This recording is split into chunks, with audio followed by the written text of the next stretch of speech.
Friends, colleagues, listeners, here we are again, another podcast, another session, and we've got a great guest today. So, I hope you'll join me in welcoming Lee Woodward, who's the co-founder and CEO of Skyborne Airline Academy. So, Lee, welcome, sir. Thank you so much for giving up your valuable time to join us. Thank you, Chris. And thank you for having me. Appreciate it. It's believe you me, it's our pleasure. Now, what an interesting subject matter we're going to be talking about today, because most of the press coverage about pilots and they've been displaced, and there's been such a terrible time with reducing the fleet sizes in the carriers and aircraft being parked up, and what sort of future do we have for pilots. It's a pretty bleak situation, but I now would like to hear from you, sir. How did you come to get into this side of the business? When did you start, and where are you at the moment? And then we can talk about the pandemic and the effects after that. All right, Chris. Well, how long have you got? Okay, so for my sins, I've been in the industry now for nigh on 30 years. It was always a childhood ambition of mine to be an airline pilot, and I managed to realize that dream in 1989 when I was selected for British Airways through their academy at that time. And then went through a course of training, not dissimilar to what we do in Skyborne now, just under 20 months in total. And then was very fortunate to start life on the Boeing 757, 767 with BA. So that was in 1990. I flew with British Airways for 14 years and then left British Airways. It was a forced departure because I had an issue with my medical at that time, and unfortunately had to stop flying as a career, and was very, very fortunate to join what was a fledgling training organization known as CTC Aviation. Then based on the south coast of the UK, and worked with an amazing group of individuals to build the company from what was really a very small virtual training organization to become possibly the world's largest independent training school when we sold it in 2015. Then after a couple of years, met with the other co-founder of the business, Tom Misner, and we formed Skyborne in January 2017, and here we are today. Brilliant. So that's a potted history of my background. No, brilliant. So before we get on to the actual detail of what you do, because you also do cabin crew training, renewals and ratings and military conversion, etc. But primary, it's the pilot cadet school. This pandemic, now from your point of view, how do you feel it's hit the industry? Well, the industry as a whole, it's been hit massively, much like the hospitality sector, hotels, restaurants, etc. It's actually a really unusual situation, isn't it? It's not like the global financial crisis in 2007 and 8. It's very, very different. At that point, again, another low that I'm sure we'll come to. The whole world was in that, regardless of whatever industry you're in. Pretty much every sector in the world was affected. What we have now is it's quite polarized. So I've got friends who are stockbrokers, traders. They've never made so much money. I mean, literally, that's the story I hear from them. They've never made so much money than what they're doing at the moment. And then you turn the other side of the coin, and aviation, hospitality, etc., has been pretty well hammered. But I think personally, we've ridden the worst of it. I think 2020 was the most challenging part. I do think we haven't quite hit the lowest point yet. I think that's coming in the very short term over the next, say, 2 to 3 months. But certainly all the discussions I have with people within my sector and airlines, as well as training organizations, we can, for want of a better expression, see the light at the end of the tunnel. It's a bit of an overused expression, but it's true. I think we can see it. Those green shoots are appearing. Thank God, sir, because what we're trying to do is be positive about nearly everything. And, you see some of these terrible stories, but also stories of you know, I'm really full of admiration for some of the posts that come up on LinkedIn, you know, where you see, and some of the pilots have done it. They say no, 10 months ago or a year ago, I was flying whichever model aircraft. 6 months ago, I was delivering, you know, for e-commerce, etc. And now I'm restarting my own business, doing whatever. So the actual, you know, the resilience and the agility and the focus is incredible. But so many pilots have been displaced, which is, you know, it's awful, isn't it? It is awful. Personally, when I was going through my training, I mentioned in 89, 90, that was in the Gulf War, and that had a profound effect on pilot training at that time. So 1990, I was one of the very last courses to make it into British Airways, and most of the training courses behind me managed to get into BA some 3 to 4 years later. It was significant.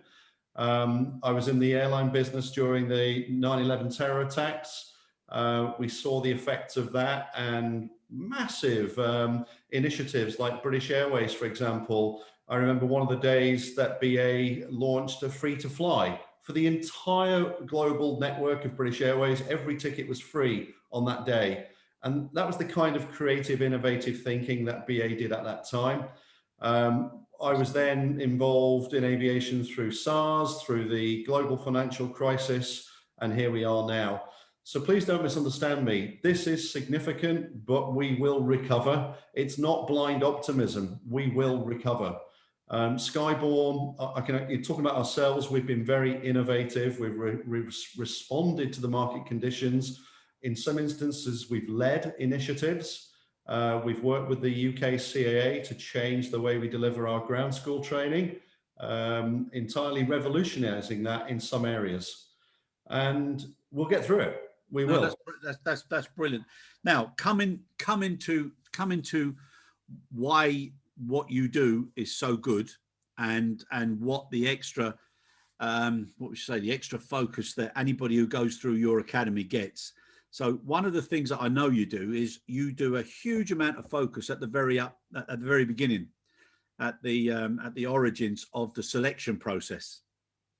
So you make it, I wouldn't say make it tough, but you are really, really focused with the balanced approach of the people that come through and get through the selection process. Absolutely. I mean, Chris, I mentioned I was a former airline pilot. I should have gone on to say that 2 years after leaving BA, I got my license back. So I continue to train and examine to this day. So I'm a 757, 767 training captain. I don't fly the line anymore, but I still get involved in the simulator assessments and do examinations. My colleague Ian Cooper is the same. So we have a very good feel for what the airlines are looking for. And in my previous company in CTC, we were credited for that insight. And so what do? We look for those embryonic skills during selection. So we're looking for people who have the aptitude and the attitude, have the wherewithal to complete the training successfully. My view on this is very simple. We have a duty of care to the candidates, to the would-be pilots, to make sure that they have what it takes. They're going to spend an awful lot of money on this training program. It's our job to make sure that they have the skill sets to succeed. It's in nobody's interest to set anybody up to fail. So we do put a lot of stay in our selection process. And of course, the benefit of that is it reduces training overrun, which is inefficient, but ultimately reduces failure in training. So we're searching for failure rates in training that are sub 3%, which is very, very low. I mean, very low. Yeah. Put that into some kind of context. Organizations like, I shouldn't name them, but major airlines who have their own academies think they're doing very, very well when their failure rates are below 5%. And we shoot for sub 3. And in the United States, it's quite common in flight schools to be looking at dropout rates in excess of 30%. So that tends to put it into some kind of context. Yeah, no, and it's better. And you use the words there, aptitude and attitude. I also love the 4 words that are related to it. So the other 2 being motivation and resilience. Yes. And some of the skills and some of the approaches that you're making, they're so important in general business as well. And at the end of the day, the pilots who go on to represent those organizations and companies, they've got to be salespeople, they've got to be marketeers, they've got to be, risk analysts. They've got to be so many different skills-based models when they're sitting up front in that particular aircraft. And I know you also do additional training for the cadets as well. Yeah, absolutely. So first of all, obviously we've mentioned the selection, but then what's really important then at the heart of it is the training philosophy. So we run and operate what we call an airline focused, vertically integrated training method, which means that although the boys and girls are flying light aircraft, they're using big aircraft methods where possible. So we're actually grooming the individuals to be airline pilots from the get-go in terms of their technical and non-technical skills. Beyond that, then we introduce elements like, believe it or not, customer service training. So all of our cadet pilots go through 2 days of solid customer service training, where we educate them in the role of the airline pilot and the influence that the airline pilot of today has on the customer journey. Some people think that pilots are just at the front driving the aeroplane. That's no longer the case.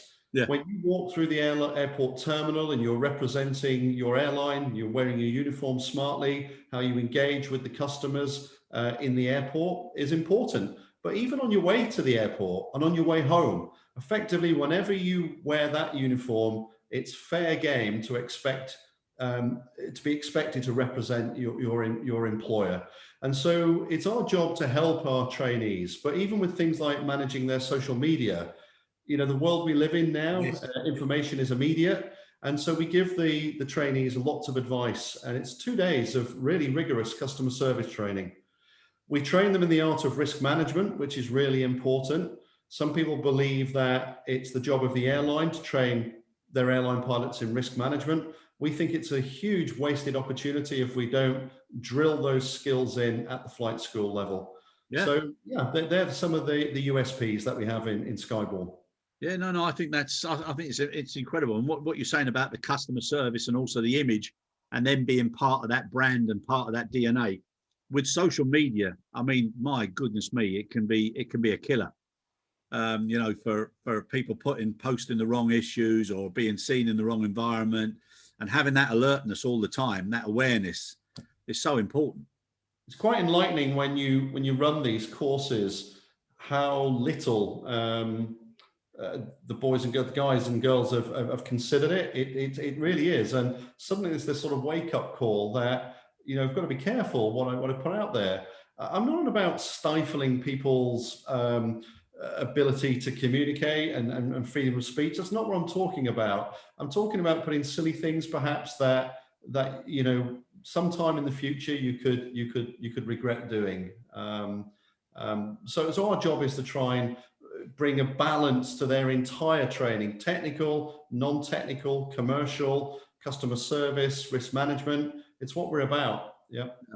Can I ask you something? Some of the flights that I've been on, you actually enjoy when you start to hear either the captain or the first officer, depending on their first interaction. And then in some you think, oh my God, why now are you interrupting my film or whatever because of the way they are? That also now is becoming so important, Noah. It really is. I mean, airlines will generally have their own policy about when and how to deliver a PA, passenger address. But again, we bring that in this customer service training. Now we do it in a generic way, but generally airlines have a policy on that. And it's no coincidence that when you fly with certain airlines, you get a feel for what the pattern is of what they're likely to say. Other airlines not so. It's a bit of a free for all. But generally the airlines will give some guidance on that. I got to admit, one of my favourites, and it was by chance I flew with them, was Air New Zealand. Yeah. And the way, I mean, the humour, but putting the point across, and the cabin staff, the way they interacted, I just couldn't get over it. I was so impressed with their service. It was incredible. Well, what you're touching on there, I feel, is culture. And so again, one of the elements of the customer service training is cultural awareness. Yeah. Because obviously Air New Zealand's culture is different to say that of Ryanair, which might be different to that of Lufthansa, and might be different to that of Emirates. And so it's very, very important when you join an organization, you quickly adapt to the culture of that organization. And I agree with you. I think Air New Zealand have always had a very, very good and creative way, particularly with their safety videos. Yes. Yeah. They're always, really funny, and of course it makes you engage, which ultimately probably improves safety. Yep, no, I totally agree. And years ago, I'm just trying to think now how long ago, it must be at least 30 years ago, I used to do the red eye. So I won't say who it was on, but it's so early in the morning and I'd get on the aircraft, I'd look around and you see everybody, they just got their they got the papers out or they're looking at their phones or whatever. They're paying no attention whatsoever other than get me there as quick as possible. I'm getting ready for a snooze, bit of breakfast, I'm off. But this one pilot used to come on and he used to say, ladies and gentlemen, I'd just like to advise you, this is my very first flight. And then all of a sudden, everybody would pay attention. And then he'd say, of the day. And he'd say, now that I've got your attention, no matter how often you fly, I would like you to be aware of the emergency exit, blah, blah, blah. But he really did a great job. Now, the one thing I used to always look at is when he used to come out of the cockpit when everybody was deboarding, every single person would smile at him or they'd say, really liked what you said. Thank you. Really appreciate. That interaction was so good. Well, I remember one of my very, very first flights as a junior first officer in my former airline, and the captain is now retired. His PA always started with, ladies and gentlemen, there may be 50 ways to leave your lover, but there's only 8 ways out of this aeroplane. So please pay attention to the safety briefing. I always think that was quite amusing. But that's brilliant. Yeah. And also Southwest as well. They've got some great, my God, they got some great attention statements that they make. So I think it adds to the energy and it adds to the experience as well. So from a customer perspective, they have such a big role to play, don't they? You're coming back to, if you like, the philosophies. The academy, we're creating airline pilots. So it may be that somebody wants to do something differently with their commercial license. Maybe they want to go into, I don't know, doing banner towing or private aircraft charter, wherever it will be. And that's fine. That's great for those organizations, but we're set up to be creating airline pilots. So as much benefit that we can give to them during their time with us is absolutely paramount. And you mentioned the military training we do. I mean, the second largest amount of training in Skyborne is the military pilots. Now, we've had numerous ex-Red Arrows pilots come through the business, everybody from top flight fast jet pilots. We've had Typhoon instructors. We've had everything, frontline Apache helicopter pilots and Chinooks and everything, you name it.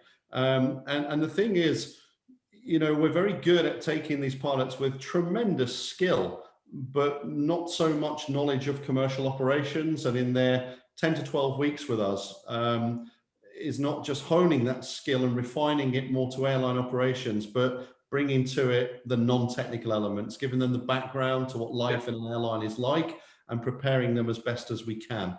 And that's something I'm very proud of, that we've done very well over the last 3 years. The feedback we get from the military pilots is that they've gone forward into their commercial careers very well prepared. Yeah, and that's something that's so important. We've been doing a series of chapters on a book called Turbulence.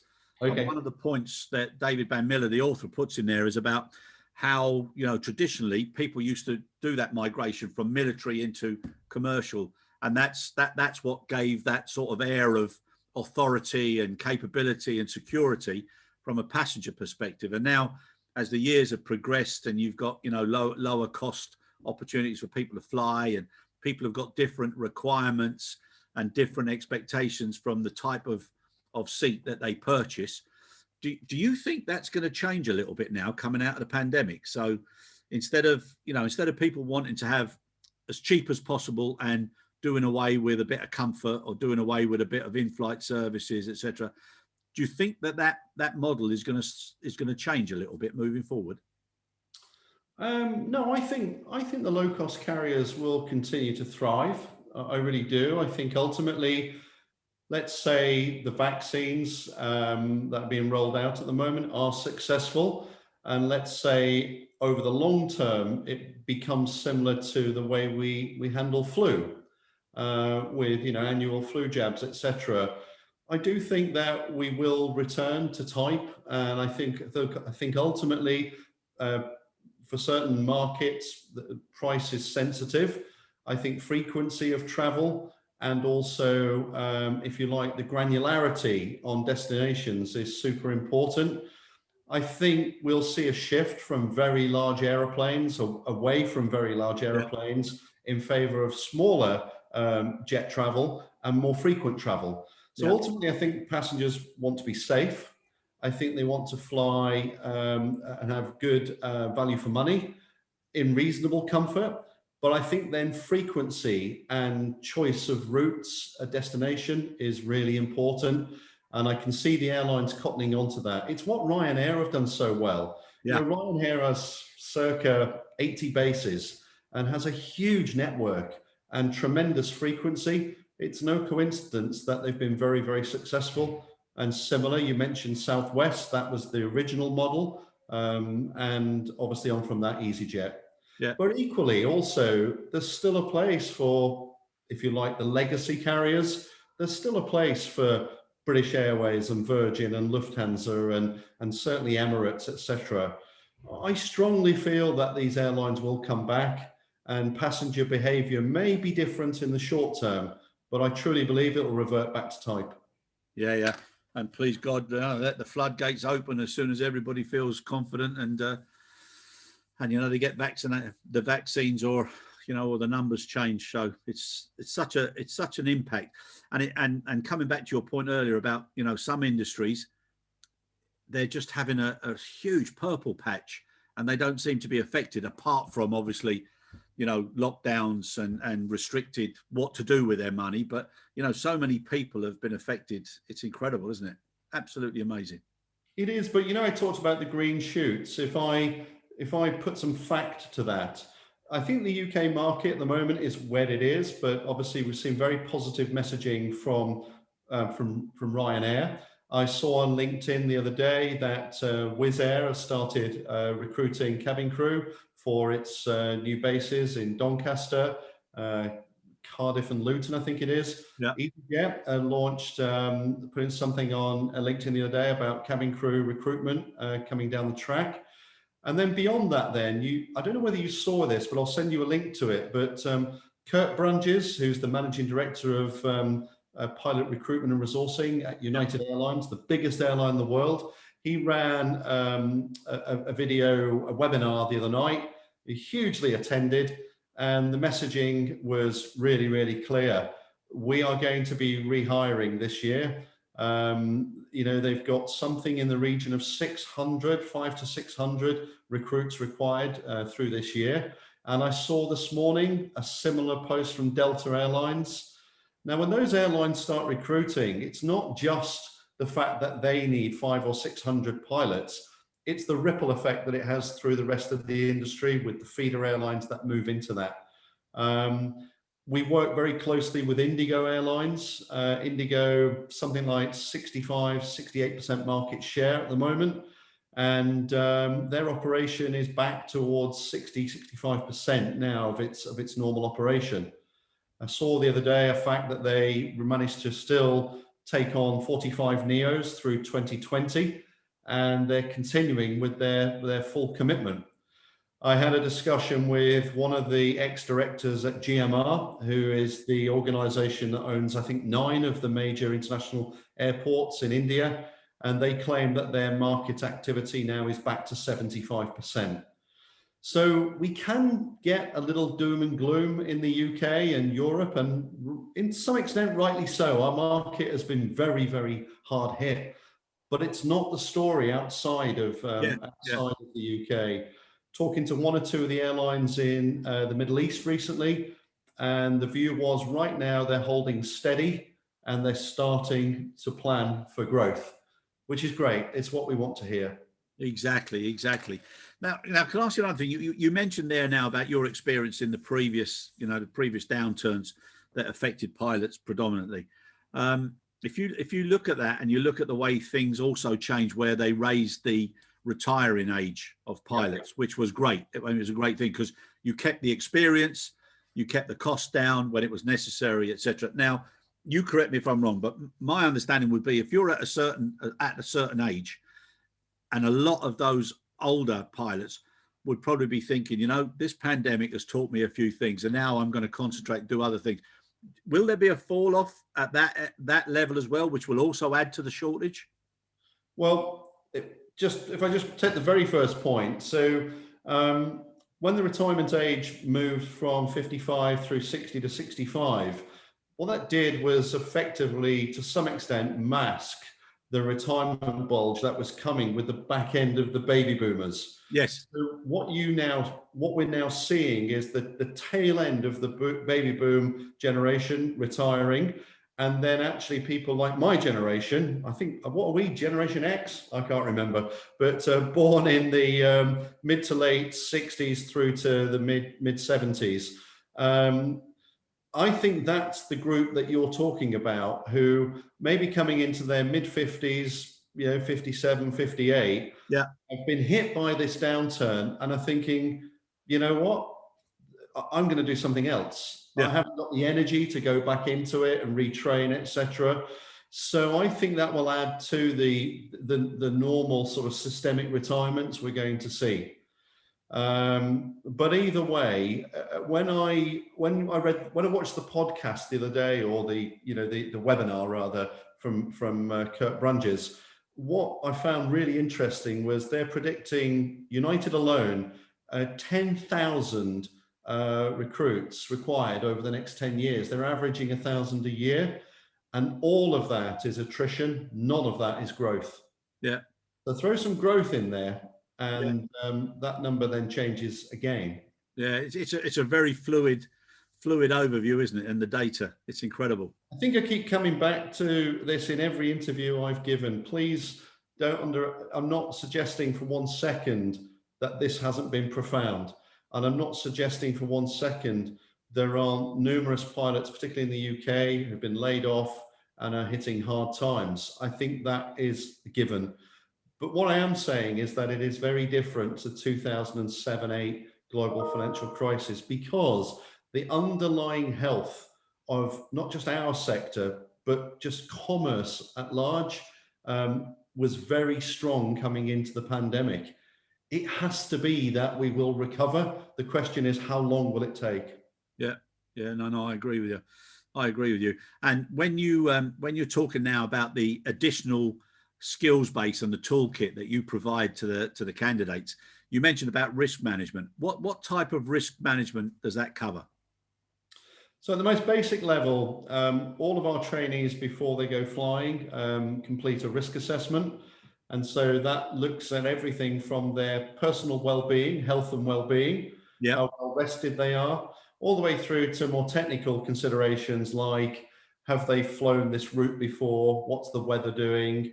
What's the nature of the topography, or the geography of the airfield they're operating from, etc., etc.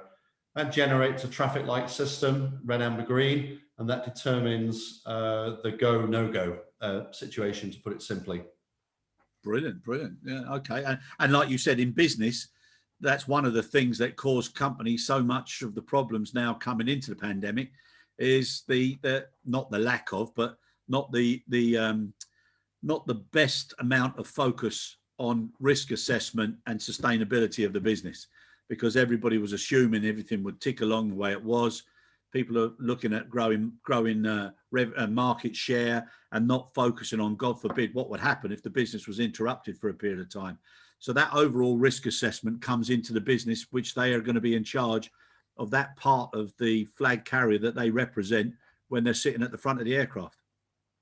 It's right. And as I said before, our job really is to have a robust selection process, train our pilots as well as we can technically using the methodologies I just mentioned, but try to overlay onto that other aspects that don't always meet the eye, like your approach to risk, like customer service, et cetera, so that when the pilots reach the airline, then the airline can take this pretty well skilled and fairly malleable individual and then continue on that journey. What they're not doing is taking somebody who's totally raw, has had no exposure to the kind of requirements an airline might need, and then starting at that point. What a wasted opportunity if we don't spend the 74 weeks we have with them to develop more than their skills. And that's at the heart of our philosophy. Finally, over and above that, then try and give the trainees the right tools. So the actual training aircraft we use, the training environment, our methodology by giving them iPads and good computer-based training resources, and then finally hand-picking the best instructors we can find. Yeah. You put all of that together, you then produce this holistic package which prepares the pilot as best as possible for airline operations, and that's our job. That's what we do. No, I think it's great. Now, you mentioned the period, 74 weeks, yeah? Yeah, 74 weeks. Yeah. Yeah, so that's a good long old hauler. Well, you think about it though, Chris, that's saying I'm taking somebody into the flight school potentially who's had no flying experience whatsoever. Yeah. In 74 weeks, they will be starting their type rating on an A320, and 7 weeks later, they're going to fly 180 passengers. And I say that not glibly. That was the profile I took. I came into my flight training on August 1989, and then on the 23rd of November 1990, graduated with just 200 hours of flying experience, and 5 weeks later was flying a 757, albeit on my base training. And 2 weeks after that, I flew my first flight to Lisbon with 181 passengers. And to get somebody from there to there to be able to do that safely and effectively and with confidence is a big ask, but it's what we do. And I've spent 30 years in that sort of kind of regime. Which is why you spend so much time on the front end in the selection process, and also then having the best of the industry with regard to instructors. And Chris, what I would like to finally say is I truly believe it's still the best job in the world. So despite what we're going through at the moment, I don't think there is a better environment than in the flight deck of a commercial airliner flying X number of passengers and crew to a destination safely. It's the kind of job that if you're wired for it, you can't get the smile off people's faces. I don't mean to sound overly poetic, and I know it has its challenges and every job has its drudgery eventually, but trust me, I mean, even 10 years into my career, I would sit doing the pre-flight preparations at then Heathrow Terminal 4, about to take a 747 down to Cape Town, and you couldn't get the smile off my face. So, it's just, I mean, what a job. Why wouldn't you want to do that? Yeah. And of course, the other side of it is early mornings, 4-sector days. I get that. Of course, I get that. But when you take it all on balance, it's the most amazing career. It really is. That's fantastic. And it's so lovely to see how enthusiastic you are. Can I ask you something? When you did your first solo, yeah, and when you did your first full flight where you were the one who was in charge of the people sitting behind you, how did you feel on both of those occasions? Because the only experience I've ever had of flying was I was lucky enough to take off in a Bonanza and to do the takeoff, banking, get it all, fly for a little while, but I didn't want to land it. It's quite interesting. I mean, the first solo for me, it happened after 14 hours and 10 minutes of flight training. And there's a big build up to the first solo. In fact, it's something that we try to demystify now in Skyborne. I think it's quite negative to just be searching for that solo at the lowest hours possible. But that was where we were 30 years ago. So yeah, you feel a mix of apprehension and nervous energy, etc., but real sense of fulfillment. The first flight in command, it's a different feeling because for me, obviously it happened, when I left British Airways, I left as a first officer. When I restarted my flight training a couple of years later, when I got my medical back, I then found myself on a command course with the then Monarch Airlines. And really, you've got sort of 15, 16 years worth of experience under your belt. So it doesn't feel the same. It's extremely rewarding, and a strong sense of pride and passion and achievement and fulfillment, but not nervousness or anxiety. No, none of that. That's fantastic. Now, something else that impressed me when we were having a chat was because you put so much effort into the selection process and picking the right candidates, and you've got so much confidence in your trainers and the curricula that you deliver, you offer a failure rate rebate, don't you? If somebody then fails as a result of doing everything as right as possible, but just doesn't pass the course. Yeah, we call it the Skyborne Guarantee. What the Skyborne Guarantee does is, for those people who successfully complete selection, it offers them a couple of things. They get 3 retakes of their ground school exams should they fail at no cost, and the associated retraining at no cost. They're allowed up to 5 hours of additional flight training at whatever phase at no cost. And then should they require an element of retraining when they get to the simulator phase at the end, we have a Boeing 737 simulator for what we call APS MCC. It's effectively the bridge between the light aircraft and the start of the type rating. Yeah. They do 40 hours of training in that, but we will offer them a free 4 hours of training if they require it at that stage. But in addition to all of that, if somebody happened to fail the training due to lack of proficiency, they were in that 3% I referred to earlier on, then we would give them a significant amount of their money back. That's what the Skyborne Guarantee is, a form of money back guarantee and the peace of mind for a degree of training overrun. No, I think that's superb. And anybody who's having to raise the finance themselves, it's not cheap.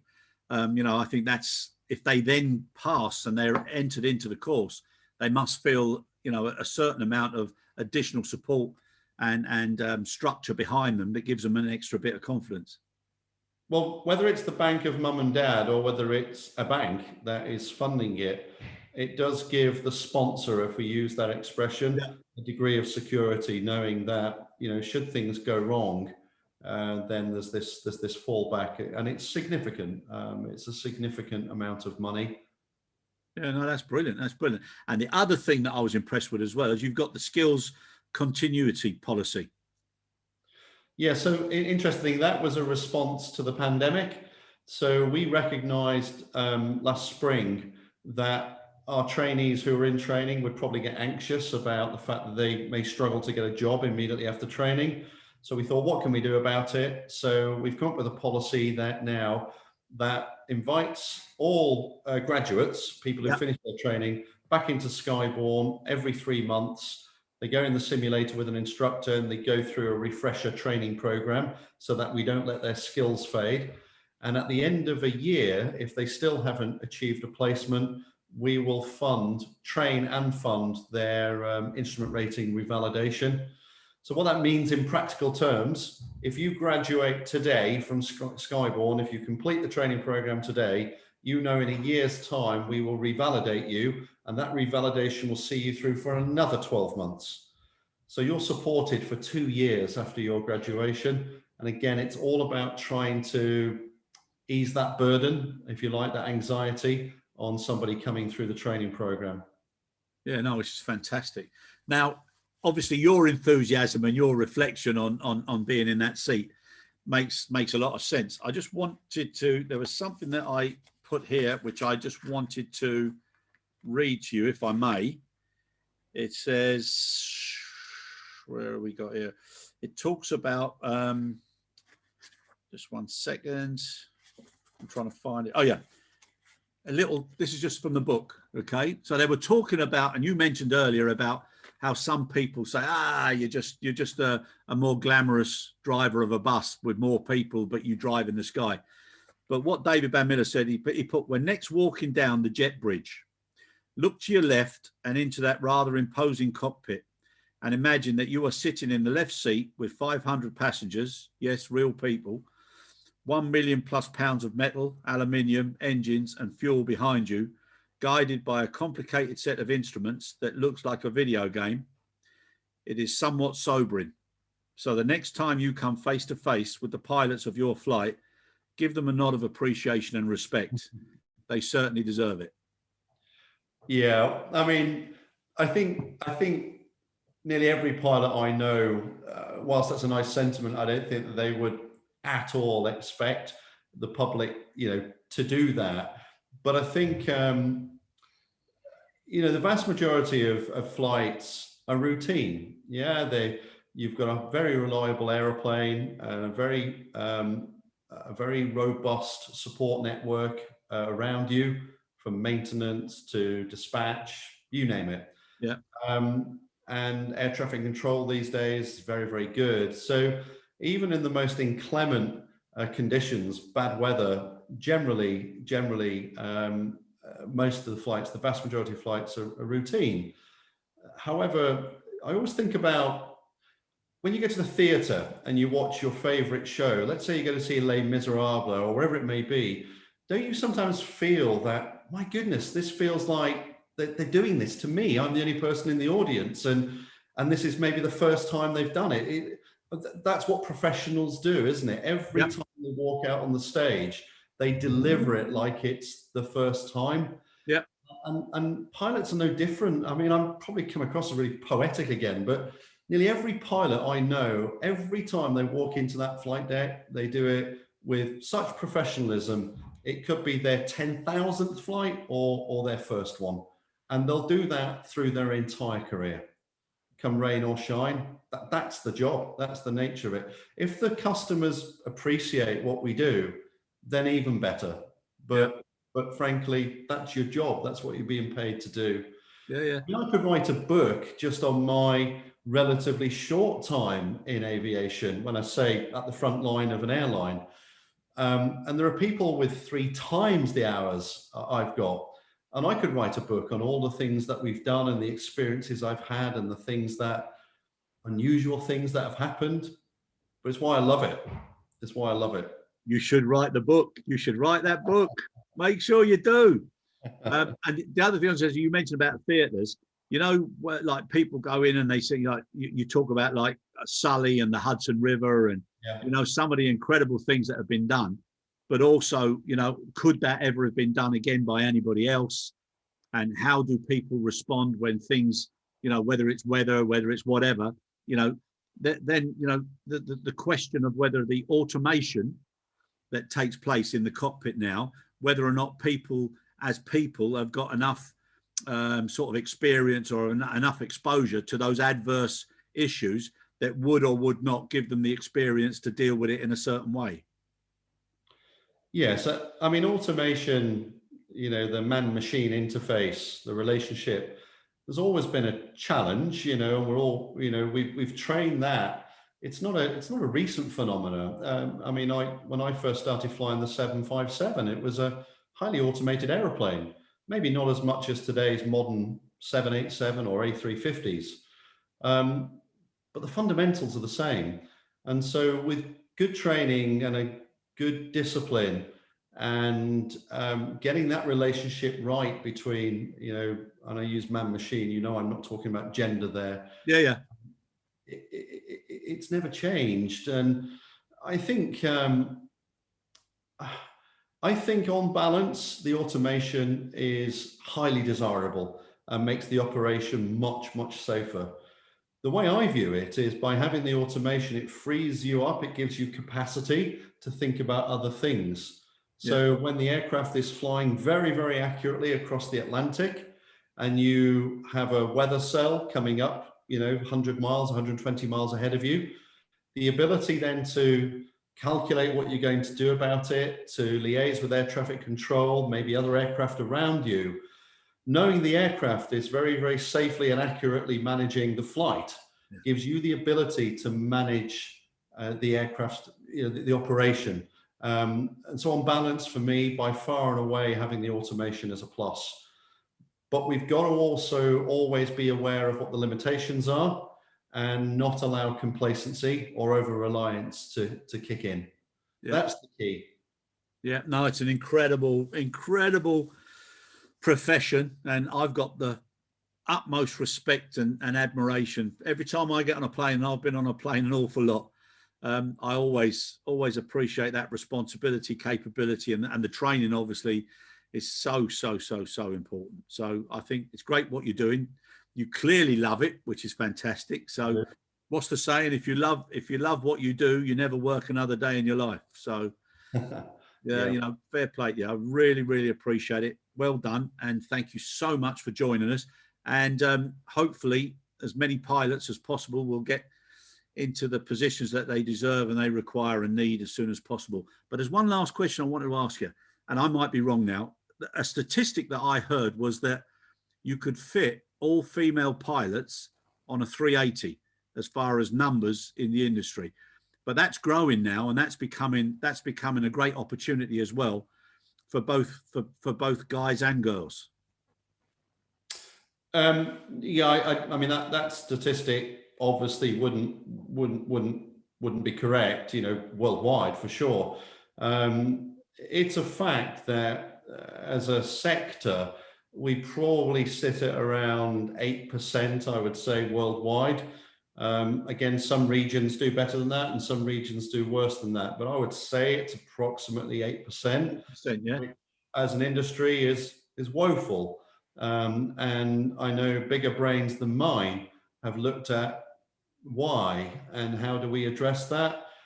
Some airlines go, really out of their way to try and deal with it. Others do not. But interestingly, Indigo, who's one of our really important customers, I think it's fair to say they have the highest ratio of females in the flight deck in the world in Indigo. I think that's probably true. And they sit at around 12%, I seem to recall. So they're bucking the trend, as it were. Yeah. And the nice thing about that is they're doing it organically. They're not going out to positively discriminate. That's exactly, They're creating an environment that has made the job highly desirable amongst women. Yeah. I think that's the way to go. Yeah, 100%. And the reason I brought that up is I said there was one post on my LinkedIn, and it was a mother and daughter, and I'm not sure, but I think saw that. Yeah. Did you see it? Yeah. Yeah, pilot and co-pilot, and she said the proudest moment of her life. I can imagine. Yeah, absolutely. That must be incredible, huh? Absolutely. And we need to keep posting these things, and it is about education.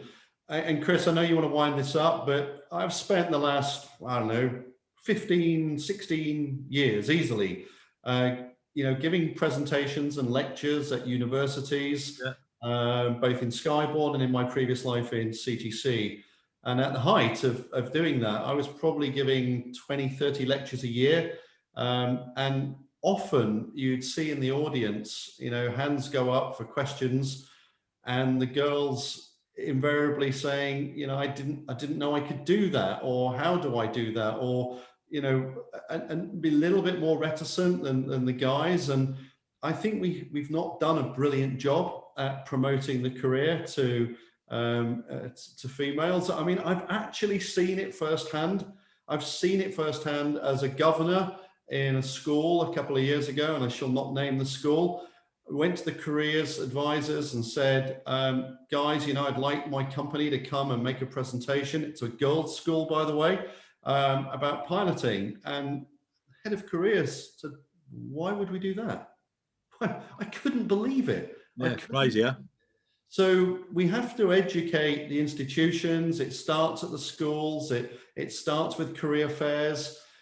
Something that Skyborne was looking to do last year, but sadly COVID stopped it, but we will do it, We're working on an initiative, a STEM initiative, to bring in schools much younger than you would think, you know, between 8 to 12 years of age around the local area. And we were going to stop all training one weekend and run an aviation sort of festival in our facility. And we'd started the process of engaging with careers advisors at various schools to bring the kids in to do that. Let them go in a simulator, let them sit in an aeroplane, albeit in the hangar, etc., etc. It's so important, these STEM initiatives. We know it was supported by Virgin Atlantic. They thought it was a great idea. They do a lot themselves in that area. British Airways has always done a terrific job at promoting around schools and colleges. We just need to do more, and we need to start it earlier on in the journey. And it's that little thing.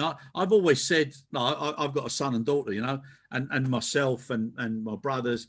And I always said to them, we're doing things that we fell into, not that we, you know, somewhere when you're a youngster. I love to see youngsters who say, I know exactly what I want to do.